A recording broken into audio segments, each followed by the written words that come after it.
Good afternoon. ఎలా ఉన్నారు? బాగున్నారా? నేనైతే బాగున్నాను అబ్బా. ఈరోజు కోడిగుడ్లు వంకాయ వేసి ముద్దగా చేశాను.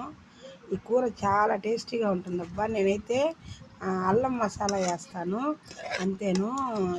అది ఇంకా కొబ్బరి మసాలా అట్లా వేయను. కానీ ఒక్క ముద్దలో కలుపుకొని తిన్నా సూపర్గా ఉంటుంది. కూర ఎక్కువ పడలేదు, కొంచెం కూర వేసుకొని కలుపుకొని తిన్నా అన్నం అంతా సరిపోతుంది. ఓకేనా ఫ్రెండ్స్? మీ ఇంట్లో ఏంటి ఈరోజు కర్రీస్? తిన్నారా? ఎలా ఉన్నారు? బాగున్నారా? నేనైతే చాలా బాగున్నాను అబ్బా. ఈ కూర అసలు చాలా టేస్ట్గా ఉంటుంది. ఒక వంకాయ కలుపుకున్న అన్నం అంతా కలుసుద్ది, అంత బాగుంటుంది టేస్ట్ కూర. ఓకేనా? ఇంట్లో ఏంటి ఫ్రెండ్స్ ఈరోజు ఏం కర్రీస్? తిన్నారా? ఓకేనా? సూపర్గా ఉంది టేస్ట్. లైక్ చేసి షేర్ చేసి సబ్స్క్రైబ్ చేసుకోండి.